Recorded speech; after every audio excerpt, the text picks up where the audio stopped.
Kurang lebih sekitar 500 sampai 1 juta. Lebih suka di tempat rame sih. Kadang-kadang aku juga butuh di tempat sepi untuk menenangkan pikiran.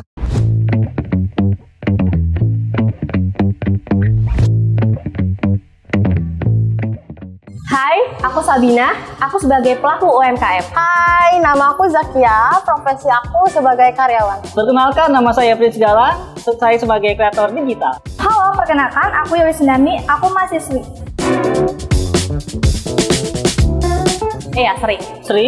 Sering. Lebih sering ngopi-ngopi aja sih, kafe kayak gitu. Lebih tepat bernuansa alam. Lebih suka ngopi sih, karena lebih suka nongkrong bareng teman-teman.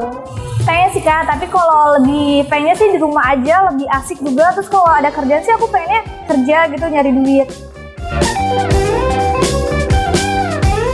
Lebih ke sendiri sih, ke me time.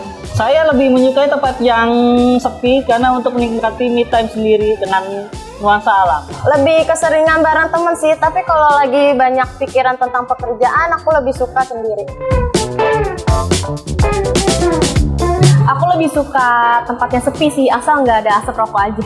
Lebih suka yang sepi sih karena di sana itu bisa membuka pikiran dan juga membuka atmosfer baru dalam menemukan imajinasi di tempat yang sepi itu. Lebih suka di tempat rame sih, kadang-kadang aku juga butuh di tempat sepi untuk menenangkan pikiran. Kurang lebih sih sekitar 200-an deh. Kurang lebih sekitar 500 sampai 1 juta. Aku kan ke tempat kopi aja, paling cuman habisin 100.000 aja sih.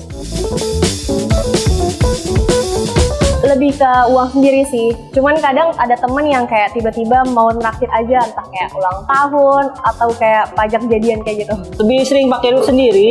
Keseringan pakai duit sendiri karena hasil kerja keras aku. Assalamualaikum sahabat syariah, saya Fahmi.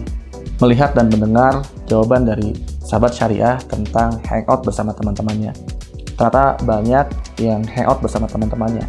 Hampir mayoritas anak muda memang pernah mungkin 1 kali minimum, bahkan lebih sering untuk hangout bersama teman-temannya.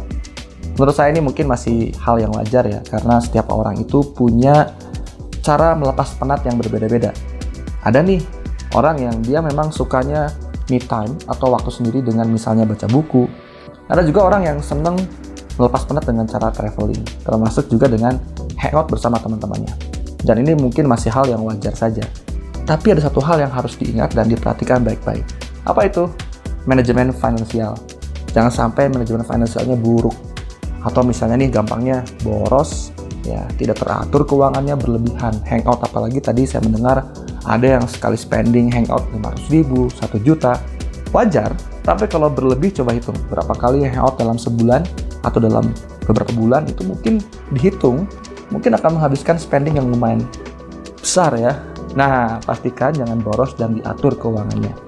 Nah, sahabat syariah, ada 4 hal yang harus diketahui, disadari kalau kita pengen mengelola keuangan dengan baik. Yang pertama, harus mengetahui priority spending atau pengeluaran yang prioritas. Kita harus tahu nih mana yang penting dan mana yang nggak penting. Jangan sampai kita ngeluarin budget money ya, tapi untuk sesuatu yang nggak penting. Mungkin pada saat beli kita nggak ngerasa bersalah. Tapi bayangin, beberapa waktu ke depan itu biasanya ngerasa nih, ternyata saya beli barang yang nggak berguna sebenarnya, nggak dibutuhin banget. Nah bahaya, hati-hati ya. Lagi hangout tiba-tiba beli sesuatu yang nggak terlalu butuh sebenarnya. Nah yang kedua juga boleh hangout tapi pastikan kita punya dana safety atau dana cadangan. Kenapa? Karena kita nggak tahu loh. Mungkin sekarang hangout, tapi bisa jadi bulan depan ada sesuatu yang kita nggak tahu ada apa nih. Jangan sampai kita nggak cukup dananya, berbahaya gitu ya. Nah, kemudian yang ketiga, pastikan kalau mau hangout tetap produktif, apalagi anak muda nih.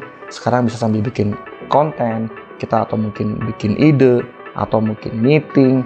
Jangan cuma hangout, terus ketawa-ketawa, habisin uang, ya spending money berlebih, terus nggak dapat manfaat apa-apa. Sayang banget anak muda nih. Nah, yang keempat, pastikan kita gedein income-nya atau penghasilannya. Nanti hangout sih boleh, kalau gede penghasilannya. Ya, kita gede ini misalnya bikin bisnis online atau kita partneran sama siapapun boleh, atau freelancer, content creator, tambah penghasilannya. Sehingga kalau kita mau hangout ya kita memang punya dana yang lebih, bukan sekedar cukup gitu ya. Tapi tetap pastikan kalau punya dana lebih juga jangan menghambur-hamburkan untuk sesuatu yang tidak terlalu penting. Sahabat Syariah, segitu dari saya. Semoga manfaat tips ini. Saya teringat dengan pesan guru saya. Gini pesannya, tunda kesenangan dan hiduplah dengan cukup. Terima kasih. Assalamualaikum warahmatullahi wabarakatuh.